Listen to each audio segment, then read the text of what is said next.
Okay. All right. Let's kick her Let's off, rock and everybody. roll. Okay. Welcome, everybody. My name's Richard Evans. I'm with AME Canada, and welcome to AME's 2 Second Lean Leaders Roundtable. This is a quarterly event that we run, and for those of you who are not familiar with everything, Paul is going to give you a little bit of a rundown of what we do. But first of all, I'd like to introduce our leaders today. Our resident leaders, Bernard from New Zealand, Alex from Houston, Paul from Seattle, and we're welcoming Glenn from Canada. Way to go, Canada. Brendan and Jeff from the States. So welcome, everyone. Got a good group here. We got a nice turnout, We Richard. have. Lots of people. All Okay, right, so good. here we go with our first one from Nick in Alaska. What aspect of implementing lean do you feel is most overlooked or under discussed? Ooh, Glenn, you're Oh, up, Glenn. oh my gosh. 60 seconds, man. I think it's getting people to buy in. And it wasn't until we really took people through our tour. I videotaped my tour with Paul last time I was in Japan. And once people weren't interested in doing like morning meetings and morning stretches until they bought into the culture and they saw other people doing it. And that's my Okay, answer. so getting people to buy in. Very good. Very pithy, too. Okay, Jeff. I think I would have tried to understand which of my leaders in my company were fully ready to join me in implementing 2 Second Lean. I didn't have a great understanding. I saw Paul your tours, and I was blown away by it, but I didn't really stop to make sure that my leaders caught up with me. And I should have done that before I started because I kind of felt like I white knuckled it into it and drug people along. And Okay, yeah. so we have Glenn is getting people on board. Specifically, Jeff is getting your leaders on board. Okay, Brendan. For me, it would be routine, right? Everything that most people see when they look at a 2 Second Lean company that they like is a product of having very consistent katas and having those routines built in and really become part of the organization without force, right? So the more people get into that custom of just going through it and participating, the more the outcomes come. Okay, so here we go. We got Glenn, people, Jeff, we've got leaders, and Brendan, routine. Bernard. Okay, great. My couple of thoughts are that keeping the rope tight from the start, for me, I regret not having one standard, so allowing for two standards, allowing for some people to not be involved, allowing for some people to be involved. So as a leader, I think that's really weak, and that was my bad. And the other one is, getting the leaders on board, and leaders that didn't get on board, I should have moved them on much quicker. That's one of my big regrets. Okay, so for you specifically, holding to a standard, making sure that standard was maintained. Yep. And we'll getting leaders discuss on board. that maybe a little more as we go along. Alex. Without a doubt, is the restroom. It's in the book, and so many companies just wash it off like, we can get away from doing the restroom. I don't know why it is, but so many people I see, they skip the bathroom. They think they can do it without a common place to apply lean. Yeah. Okay, very good. And mine would be a routine. I think Alex is right about the bathroom, but I'd say overall, people need to understand it's a relentless routine that is never deviated from. Okay, next question.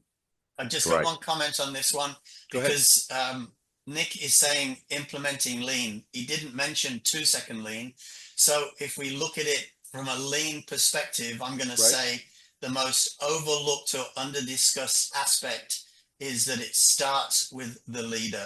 The leader's got to be active. The leader has to drive it. That I think is the most overlooked or under-discussed. Right. Next one. From Steve in Wisconsin. What is your recommendation for someone starting to implement 2 Second Lean into a corporation of, say, greater than 50,000 employees? Ooh, wow. Okay, Jeff, you want to take that? That's a tough one. Alex, can you move just a little closer to the camera? You're a little small. Okay. There you go. A little better. Yeah, there you go. Good. Well, okay. I struggled with implementing with 50 employees. So what I would say would be would be start small. I would focus on a very small area, and I would then figure out a way to get that throughout the organization so others could see that, and hopefully you can do a poll. Okay, Alex, I'm going to give it to you. 100% with Jeff. They underestimate and they just want to go ahead and deploy to everywhere, and it fails like I mean it's so bad. It's focusing on a small area, and then when you have a center of excellence, show the world, right? Show the next team. Alex, Jeff, small area is 2 people, 10 people, 100 people, 50 people. I say no more than 30, 20 to 30, because when you're doing your katas, your routines, if you get too big, you cannot control, you cannot address everyone. Jeff, what size? I don't know if you could go too small. You just have to be able to share that across the organization. Okay, Glenn, you're up. Yeah, I'd say start with a platform for educating everybody and then celebrating people's wins. Find a small group that are embracing it. And as people embrace it, keep highlighting them to the group. Okay. And big recognition of people that do it. Okay, right. Very good. Brendan. So I have no experience in this. I'm with Jeff, right? Very small company. I think it would be start with all pull, no push. Right? Start talking about it, get a few people to get started with it, get them to have the momentum and get other people curious. And then as people get curious, bring the people who want to participate in and grow that group out from there organically. Okay. And no pushing for anybody who's against it. If you got 50,000 people, pick the people who want it and focus on them. Don't waste your time trying to force people who don't have any. And if they don't know it, they're going to be adverse to it, and just let them be adverse until they get pulled in. Very good answers, Bernard. Yeah, so I'm going to say I'm full-time consulting. I'm working with quite a few big companies, not this size, but some big ones. And the most success we're having is start with one small team and get them into the routine, the kata. So we get the morning meeting, then we get the 3S time, and then we make sure the group chat is up and running, a daily compilation video, and then we start bringing other parts of the business through for tours to see what's going on in that part of the business. So yeah, just rock and roll and don't back down. I would say 3 to 10 people, no bigger than 10 people, but 3 to 10 people for 3 months, the top leader with them working directly, create a learning laboratory. Did I get everyone? Richard, you want to comment? Yeah, I agree with everybody. I think you got to recognize that small group and then just share the recognition around the place and invite people to come and see them and interview them. Okay. Next question. Very good answers, everyone. Will from Tennessee, how do you decide when to coach and ask hard questions and when to recognize and cheerlead improvement? Do you want to take it, Glenn? Sure. Well, you positive things you cheerlead and recognize publicly, and things that are tough and hard you want to do privately. Okay. Good. Jeff. I can't disagree with what Glenn said. This is a tough one for me. The hard questions part is particularly where if I ask them of the wrong people, they kind of clam up. So I try to do that gently and hopefully not scare them too much. Okay, Brendan. I'll be honest, I struggle with this one because to me, I think coaching is both asking hard questions in a way that is palpable to the person you're talking to.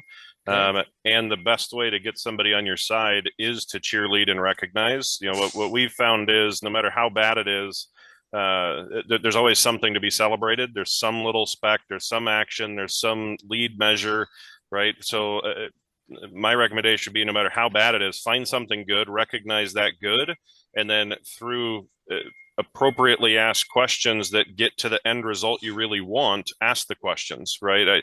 I guess I would say ask hard questions, not confrontational questions. Ooh, good one. I like it. Bernard. Yeah, so I'm going to say praise publicly and coach privately if it needs to be a hard conversation or a tough conversation. I also say don't hold back from tough conversations. So if you've got someone in the team that's been on the journey for 6 months and they're still making meaningless improvements, as in they just keep cleaning and shuffling things around and we're not actually getting anywhere, then you need to, earlier than that, get them aside and have a one-on-one and say, hey, we want you to succeed. We want to help you hit your life goals. We want you to get better. We want to make your life easier. Where to from here? What do you need help with? But cheerleading and appraising in front of your people as awesome public recognition. Okay, Alex. Yeah, I think that you should always recognize as small as the improvement is, just do it all the time. There's no question. It's something you must do every single day, every time when you see something good.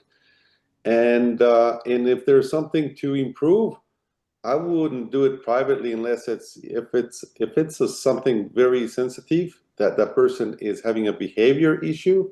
Yes, but if it's a failure of running a test or experiment and improvement, share with everyone. Like you guys and the team here said, it's just respectfully. The more you ventilate what worked, what didn't work, everybody grows with it. That's good. Okay, and my response is, how do you decide when to coach and ask hard questions and when to recognize cheerleading? I think coaching is both cheerleading and asking hard questions. I don't think there's any deviation. My routine, and Will asked me this question the other day, and I answered him by showing him the way I respond to everyone at FastCap. 90% of all my response to all the improvements that are happening in our chat are positive. Way to go, great job. 10% are, did you think about doing this? Have you tried doing this? Come back to me and show me this. So 10% is, hey, hard questions, think about doing this, could you change that? 90% is recognizing and cheerleading. Richard. No. Agree, absolutely, 100%. Recognize, cheerlead, because that's contagious, and it really inspires other people to do better. And always the question of the hard ones is, how can I help you? How can I help you improve? What can I help you with? So great stuff. Next one, Dan from North Dakota. How can I effectively prioritize, track, and communicate the status of large-scale improvement ideas that require significant resources? So this is not something they're going to do in the 3S time. They need help. Wow. Who wants to take that one? Go ahead, Glenn. It's yours. Well, you'd break the whatever the project is into sections, and what's the timeline, and what are your mile marks for each section, and predefine what the project is with the mile marks. Okay, good. I like it. Brendan, did you have something? Yes, I think, system-wise, use whatever, right? It could be a spreadsheet, it can be a board with little shuttle cars, right? I think the mechanism is somewhat irrelevant, whatever works for you and whatever resources you have available. But I think GTD applies here, right? Find out what the next actionable step is, no matter how small, and take that action, then move to the next action and the next action and the next action. Okay, I love it. Bernard. Yeah, it's a good one. I suppose there's a few ways of answering it, but one would be make sure you can see it visually so everyone can see progress on the wall. So it's visual, so we can track it. Okay, so here's our milestones, here's how far we've come, here's how far we've got to go. And then we've done this in our company and companies we coach, is that do a weekly, like if it depends on how much you're spending and what the priority is, but you might have a separate weekly meeting with the key leaders just to track the progress and make sure everyone walks away with their wildly important goal for the week ahead. Make sure, and then everyone is accountable to report back on that at the next meeting. So you create this cadence of accountability and responsibility, and no fluff, no BS. I love it. Alex? In a big scale company, what we do to communicate is we have a review, it's a kata, just to review all of those projects that require support, to make sure that they have a person dedicated to that and that they have the resources needed. If you don't do that as a routine, easily all these projects can be forgotten, and there's no one accountable to make that true. So how to communicate? Alex, I have a question for you, because you've got a lot of experience doing this. So you've set up plants all over the world. So do you put everything in a spreadsheet? How have you generally managed, like the opening of the plant you just did in France? Just real briefly, not nutshell. So very simple, a QR code that funnels the projects or the improvement ideas they need help with. It's not about, I need authorization to do it. If you can do it, just do it, right? That's the culture you want. But some do not have that possibility, that they don't know how to weld, they need to buy something, or they need to have a bigger expense, or engineers to go in there and help modify the machine, things of that nature. And then if you review those, they funnel into an Excel or, you know, any kind of sheet, and you get together with the leaders every week to review, okay, these 10 projects came in, 10 opportunities to improve, who takes which one? And every leader around the table is responsible to go to Gemba to see what they need, if they truly need it, if they need some sourcing, if they need some resource. But it's super important that you capture it somehow. Okay. Give attention to it. Who did I miss? Did I miss anyone? Go ahead, Jeff. Jeff. Yeah, I think you just have to make them smart goals. You have to make them very specific and understand what you're trying to improve and then track it appropriately. Okay. I like all the answers. I can't add anything other than just to repeat, make milestones, make it visual, and weekly, monthly reviews of the status and how we're going through. Richard, anything? Yeah, I would say obviously it's got to be visual. I would put it onto, say, an Excel spreadsheet that's accessible by everybody in the plant. So it's on a shared drive, and update it weekly so that people can see whether it's 25%, 50%, 75% complete, and what the next step is. So an Excel spreadsheet will do that for you. Okay, and the way that Japan does it is, and the way that Toyota does it specifically, is they have a large board that's about approximately 3 foot by 4 foot. It's huge. It's a big poster board, and everything is put on that sheet. They bring that board out once a week, once a month. Everybody is responsible for all the different elements of it. They look at the board, they look at the status, and they go through. So they have this movable board. They don't even put it in a spreadsheet in Japan. Okay. Go ahead. Nice. Yeah. Okay, next one. This is from Pablo, our friend Pablo. How can I improve the lean manufacturing knowledge level of my managers? Very good question. Love Glenn? it. Glenn has a lot of experience with this. No, I'm going to let you guys, let somebody else take that. You sure? Come on, Glenn. You're the most experienced here with that. Well, I mean, so what we've done is we've picked people to be lean trainers. And I found that you can pick somebody that's not actually like, there's a difference between a teacher and somebody that's actually doing it. And one thing I've learned is the people that maybe are the most gifted mechanically and actually doing things aren't necessarily the most gifted teachers. And I would go for teachers, and then I would go and find the people that are implementing it and just showcasing them. Okay, very good answer. Jeff. Nice. I would say that one thing that I overlooked for much of my career was that I felt like I always had to just develop the people that were on my team. But as positions open up on my team, I now go look for people that are already have that skill set. And so I then use them to help them develop the other people on the team. So are you talking about hiring new people from the outside? Yeah, hiring new people. There, in the organizations, there's always positions that are opening up. And I've found that it's far easier to hire people that are predisposed to lean thinking or come with a toolkit versus turning someone into it that might not gravitate towards it. Interesting. Brendan. I think for me, it's you give them the most precious resource, time, right? You allocate and you give them the time to spend learning, whether that's through books or webinars or listening on things like this, but show them and reinforce to them that you support them using their most valuable resource to further their knowledge. Okay, Bernard. Yeah, a few things. It's a great question. So take them on tours as much as you can of other plants around your area to have a look and ask questions, and then also get them to teach others, because when you teach, you learn twice and you learn deeply. And I feel like like every time I teach, I learn so much. Yes, and then yes. Same with your people. It's mind blowing. So they have to do some research. They have to go a bit deeper. There's a bit more pressure to learn at a deeper level and then teach. So that's been a huge one for me. Brilliant answer, Alex. Just want to throw in there. Yeah, I would say to invest majorly in having them tour other plants. Yeah, I would say that's the single biggest thing we do. Okay, good.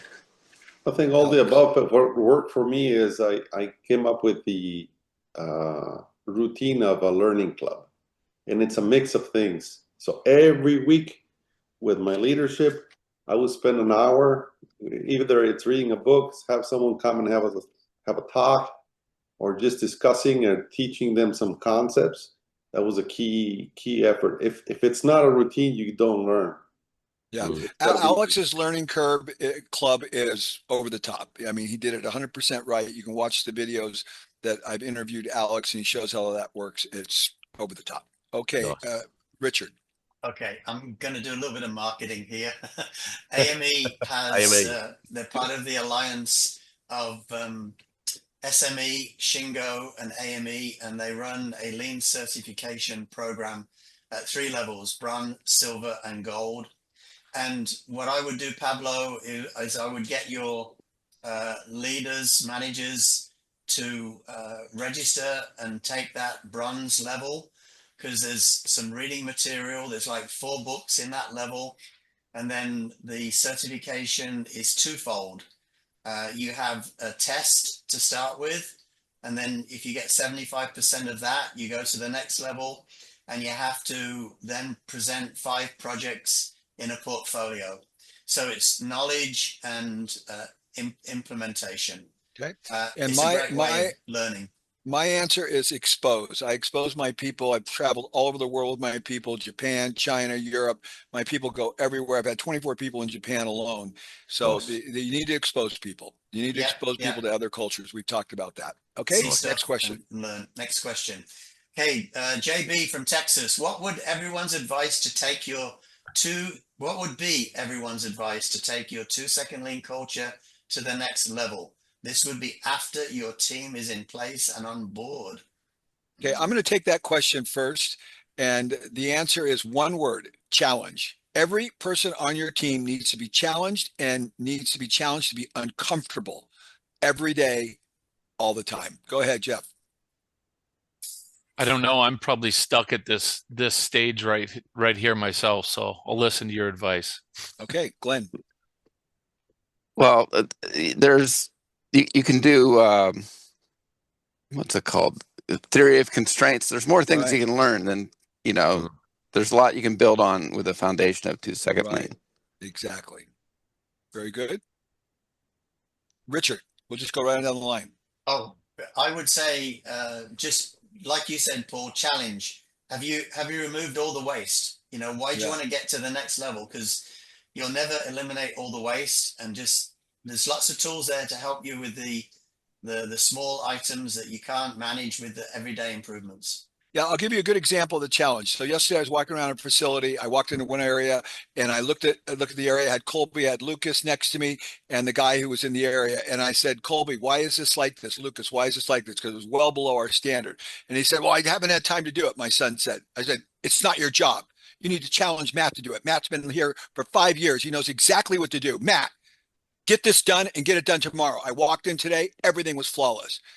Challenge people. Get them off their ass and get them working immediately. Don't be easy on people. Go ahead. Next. Brendan.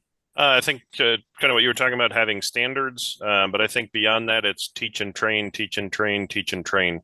What we found is anytime we level off and we have kind of a plateau, if we focus back and continue the training and teach them to see the next level of waste, it keeps going up.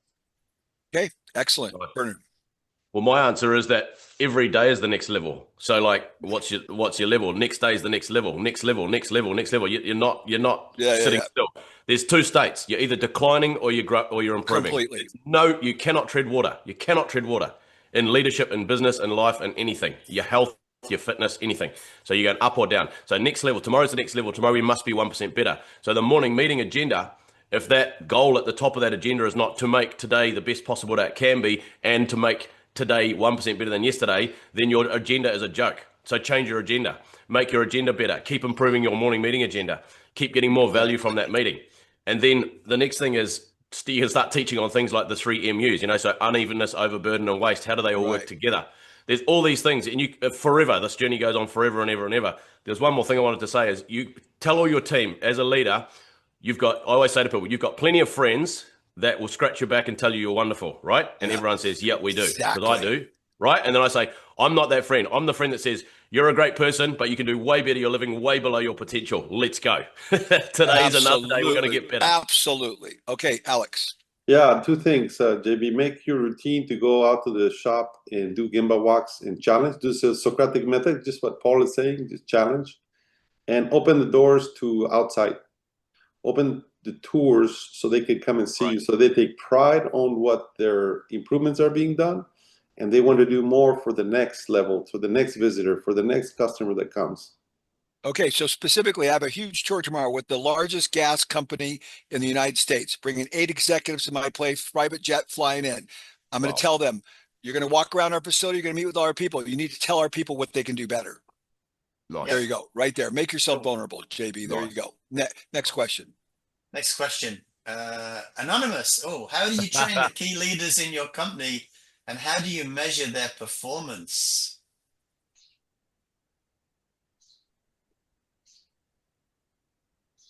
Alex? I can go. So, I mean, leaders train other leaders. If they're training other leaders, they're doing good. And how do you train? Again, it's for me as a learning club and coaching, personal coaching to each one of your members. You should have 5, 7 people reporting to you, maximum. And if you cannot dedicate time for 5 or 7 people, there's something wrong. You need to be spending time with them. I'm going to take this this question real quick. How do you train key leaders in your company, and how do you measure their performance? First of all, I don't like it that it's anonymous. I don't like anonymous questions. So anyways, so next time, put your name down. I'm going to challenge you right now. Don't be a coward. Put your name down. The next thing is, how do you measure their performance? You measure their performance by what I learned from Bob Taylor. When you first thing you do is you take responsibility for yourself, and then you take responsibility for a thing. You turn the lights out. Then the next day you take responsibility for yourself and other people, another person, and the lights are out and the floor is clean and the dishes are empty in the dishwasher. More people, more things, more people, more things. You measure their performance by whether or not they're taking responsibility for more people and more things. Next, Bernard. Yeah, I don't know how to answer this question. I don't want to waste you guys' time. I might circle back to me. Okay, no problem, Bernard. Brendan. I think it's like Alex said, one-on-one coaching for the key leaders, making sure that it's close and constant feedback, right? Set the expectation and inspect the expectation, and then celebrate the outcomes. Very good. And then I think as far as measuring their performance, to me, a measurement that I use is how much stuff do you prevent from getting to me? Right, regardless of where it is, right? Whoa, the more, that's really good. The more you prevent from getting to me, the better of a leader you are. I love it, Richard. Okay, so on this one, the training obviously is going to come in the learning club. And how do you measure their performance? I would measure their passion, right? I just look at their passion. What do they do every single day? How passionate are they to improve every day? Love it. Glenn. All of our key leaders go to Vistage. I don't know if you are familiar with Vistage, but it's a CEO peer group, and they have a level for CEOs, and they have another level for key managers. And so that's what we formally do with all of them. And then we do pretty elaborate strategic planning that goes over a series of months. And part of this strategic planning is evaluating each other and holding each other accountable. Okay, so you have a very prescribed way that you do it. Very good. Yeah. Very good. I didn't know Vistage had that for a second level. Yeah, I think they even have a third level too. Wow. Yeah. Amazing. Jeff. Yeah. Okay, I'm going to answer for Jeff. Actually, Jeff is the anonymous person. It was Jeff who asked the question. I busted you. Oh, was that me? That was you, yeah. I thought that seemed familiar. That's why I was so quiet. So you got some good answers there, Jeff. I love it. Yeah, thanks. And Bernard, did you want to comment? Yeah, well, I'll tell you what I did at Premier Group and how I teach and train others. It's lead with questions, not answers. So that's the first thing. So go straight back. Otherwise, they don't grow. They just become a bunch of sheep, and you end up like a shepherd with a bunch of sheep. So lead with questions, not answers, right? That's one thing. The next thing is you got to keep transferring your DNA. So you have to keep learning, right? So I listen to a book a week, and I transfer that DNA to my leaders through the senior leadership group chat. So I'll say, hey guys, I've just learned this thing. I want to share it with you. So I'll share it on the group chat, the senior leadership group chat immediately. Then I'll share it in the morning meeting, for example. And then the other way is through our weekly cadence of meetings. every learning that I think is important to share with the team, I'll share that in the weekly meetings and depending on it, on the daily meeting. The other thing is, I always say with leaders, like there must be some measure. You've got to keep the rope tight. So for their department, that every department in our business has KPIs or key performance indicators. And if those are failing, then the leader is failing. So I say, look in the mirror, not looking out the window. So window in the mirror. So when things are going to custard, look in the mirror. The best thing I like about your answer, Bernard, is just that if you're not, you need to set the example of growth, and you're measuring your performance. Correct. Okay, I think everybody's gone. Next one. Yep, next one. Okay, Rob from Ireland. How can a company assess its progress on their 2SL journey, and what key areas should be prioritized for improvement? That's the first one. So answer that one first. Jeff? I think Gemba walks are a great way to assess your progress on your journey. I think if you're just using your eyes and you're walking around your company and you're seeing signs of improvement and cleanliness and orderliness, and I don't know about everyone else, but you can feel struggle in your organization. You can feel friction, and I think you look for that and you try to solve for it. But Gemba walks for me. Okay, Glenn? Nice.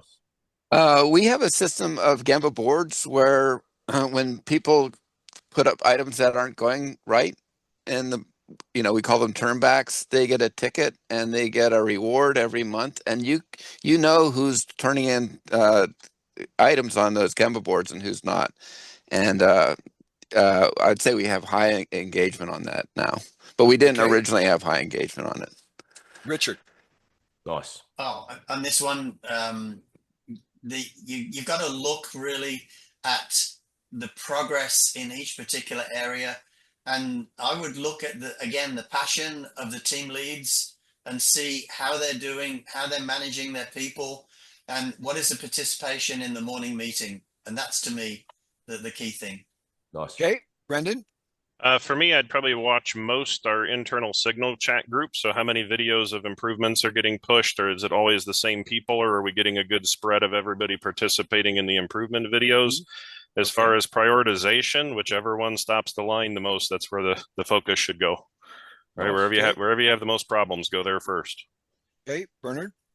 I'm going to say something that a lot of people don't agree with. Is we a couple of years ago implemented a daily report. We brought like in Lean, bring the problems to the surface. So we said, right, half the team are engaged, half the team are not doing it. We're going to have a daily report with a green tick if you've done your improvement, or a red cross. Bam. And we started showing that on the group chat at the end of every day, and the rest of the team got on board real quick. And people say that's push, not pull. I say, no, it's not. It's bringing the problems to the surface and having one standard. And then you see the engagement on the chat, the engagement in the morning meeting, and the engagement, like these are what the guys have said already is perfect. Gemba walks, the engagement on the chat, and the engagement in the morning meeting, and the daily report for me was a game changer. Really well done, Alex. Just it's kind of an odd question, Rob, because you should be able to immediately identify if your burdens have been taken care of or they're improving. So if you're out in the Gemba, you're going to see cleanliness, orderliness. You're going to have indicators. If you want to go into indicators, okay, how many guitars do you do?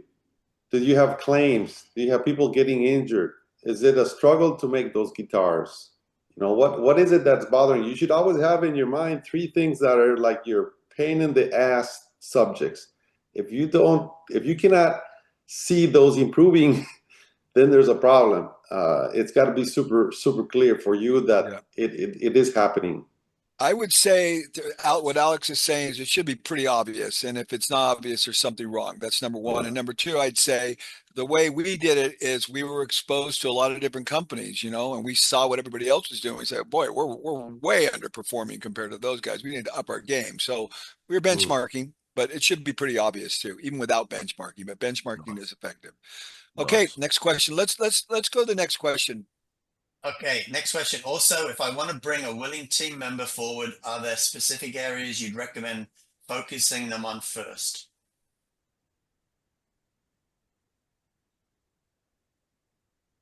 Anyone? Who's having a go? I can go because I know Rob and I've been helping him. But this is very simple. You need to dedicate time to your people, and you want to make sure that the people are receiving your your help. When you do not feel they are receiving your help, they don't want to collaborate, Rob, cut it. Give a chance to everyone relentlessly, but there's a point where you have to say stop. You need to move forward, and there's other people that do want your effort, your coaching, and the great place where you can work at. So identify that and put a stop to it. Okay. It's good. I'll go on this one. Go, okay, Richard. so if I've got somebody who's a willing team member, I'd say, right, I want you to take a challenge and manage the improvement videos that we show at every morning meeting. So go around to people, get their videos and show them. That will get them engaged in everything. Good, I agree. Good. Brendan or Glenn? Oh, I mean, I try to get people to come forward with being open and honest with weak areas that they have and strength areas that they have, and be open with where they can improve. And I like people that aren't I love it when people start with talking about problems, and it's taking the fear out of talk. I don't like it when people are hiding what's going wrong. That's what I don't like. Right. And that's why you actually reward people when they make a mistake or when they have a problem. That's right. We call it a turn back, right, Glenn? That's right. Yeah. So you actually celebrate that. That's amazing. Okay. That's right. Brendan? So I guess I interpret the question as a willing team member forward, meaning we're going to bring a willing team member to a higher level of helping other people. So I think with that, it would be focusing their training on getting to help other people not tolerate the smallest struggle that they encounter, and how to even see struggle. So many people are so blind to struggle because that's just the way it was. I love it. And encourage them to help people break that mold. Very good answer, Jeff. Yeah, it's great. I'm not going to do better than that one. Good answer, Jeff. Okay, and I'm not even going to answer. I think you guys covered it. Next question. All right, just a quick one. Bernard, with your checklist of the green and red, I remember 30 years ago, one company was having trouble with attendance in a certain cell. So we put a visual attendance sheet up. If you're here on time, ready to work, you get a green check mark. If you're not, you get an X. Hey, Richard, I'm gonna bust you right now. I think that headset that you're wearing is a phony headset. I don't think you're really using it. I don't think the audio is good. I can hear him. It's echoey. Is that better? Yeah, way better. Holy oh my gosh. That was a bunch of garbage, man. I forgot put to that put boom mic in front of them. I was like, I'm tired I forgot of to hearing put this the echo. mic down. I'm gonna call you out with the expectation. There's a standard. You better meet that freaking standard. Okay, next question. Okay, next one. Clint from Houston, right next to you, Alex. What leadership topics pair well with lean principles that we can teach in our annual leadership training? We're teaching the second half of the 2-second lean video series and are looking for other topics to include. I'm going to take this one first. The very most important thing, Clint, you'll ever do is teach your people to communicate more effectively. Straight, clear, don't beat around the bush. Teach them how to communicate. Go ahead, Jeff. I would say initiative. I would train people to take initiative in your organization to make improvements. Okay. Nice. Glenn?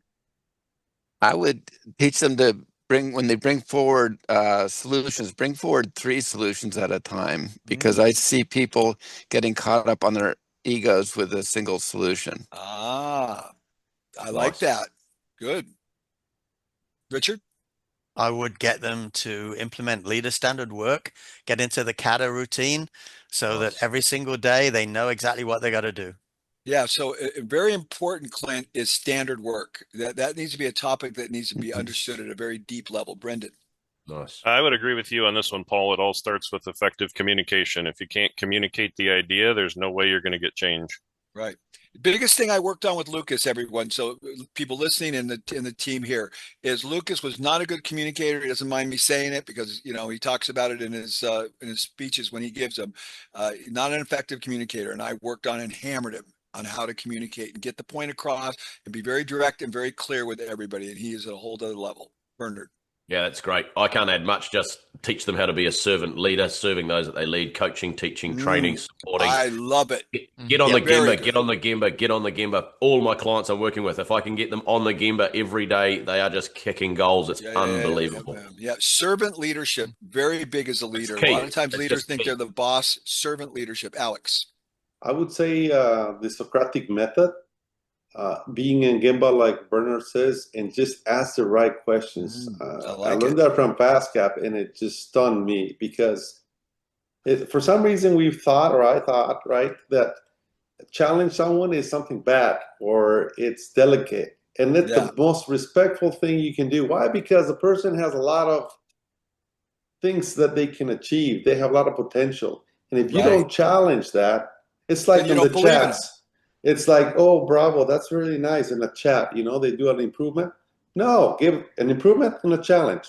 An improvement and a challenge. Hey, this is super good, but how can we do it half of the space?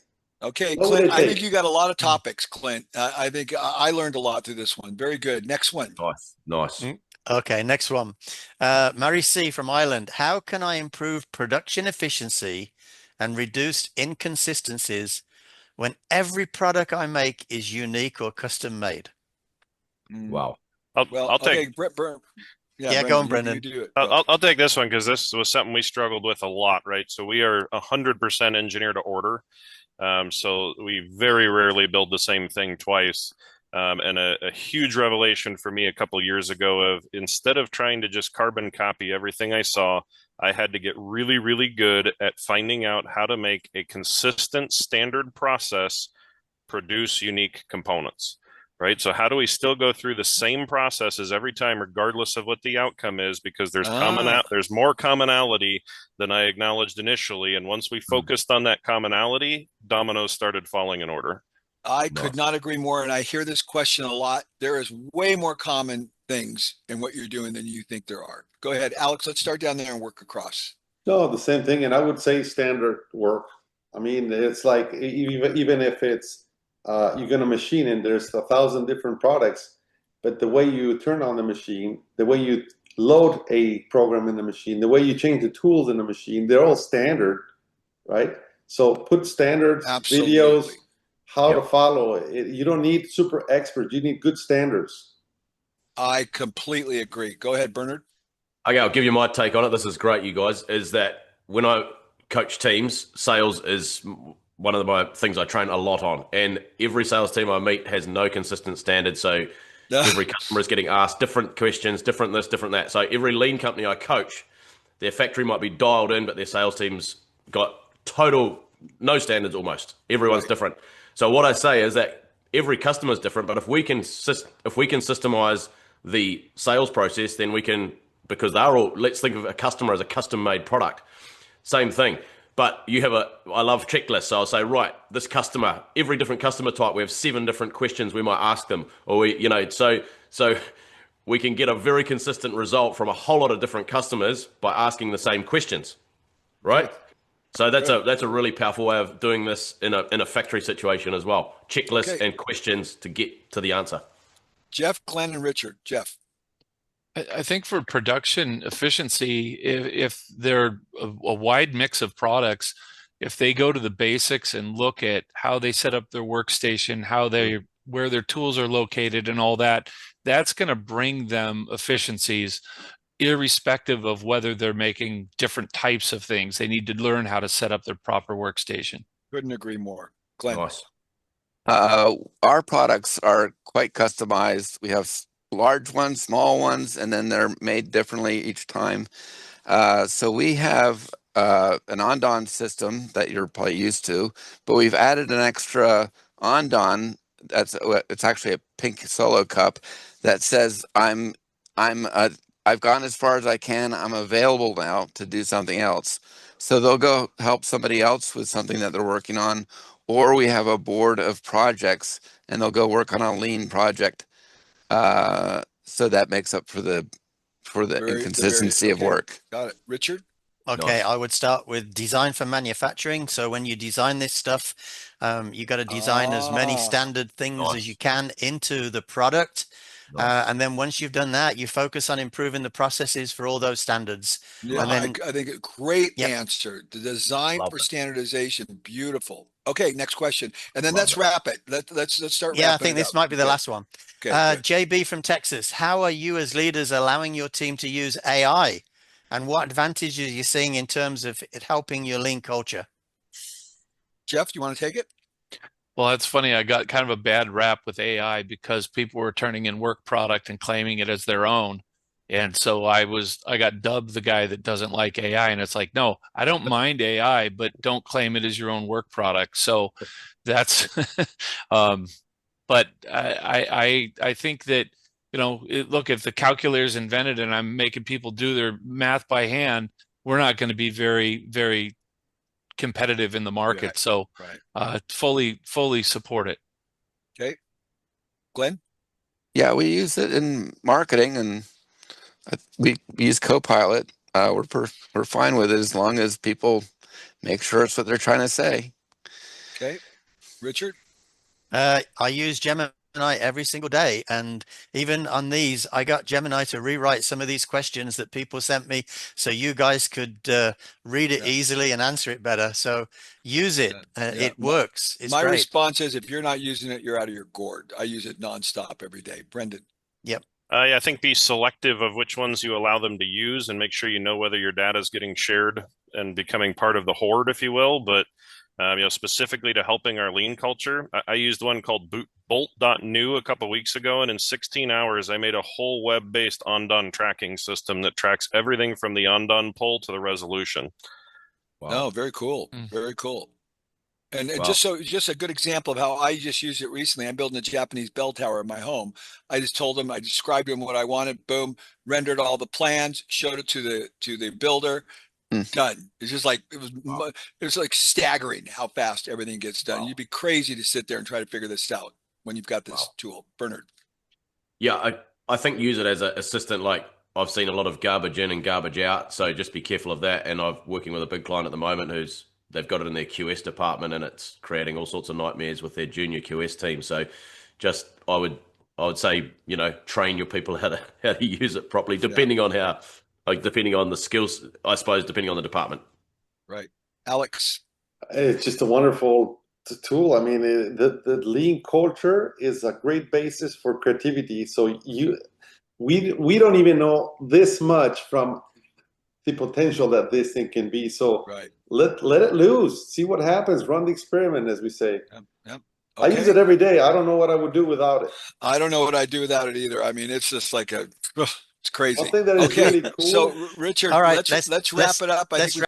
Absolutely. And I just want to thank all of the guest leaders today, Glenn, Jeff, and Brendan. You stood in really well. It was not that bad, was it, Glenn? You did a really good job. It was good. It was good. Yeah. Well, Glenn, real quickly, what did you think? Because it's your first time kind of being exposed to this. What was your impression? No, I thought it was great. It was good instruction to keep it short because I can get rambling. Yeah, I know. That's the point. We all like to ramble, and we don't allow it here. Right. No, that's right. And special thanks to obviously Alex, Bernard, and Paul, our resident. Without you, Bernard, without you, Paul, this wouldn't be happening. So thank you, everyone. It's all Richard, you guys. Richard's the one that does everything. We all show up. Richard's the one that does all the background work and makes it all happen. I'll make sure my microphone's at the right level next time. Yeah, you better never pull that one off again. And Alex, you better get that freaking microphone fixed. I'm tired of that. Okay, guys, we'll see you again November, but we'll probably get a 2-second lean tour before then. Thank you again, everyone who joined.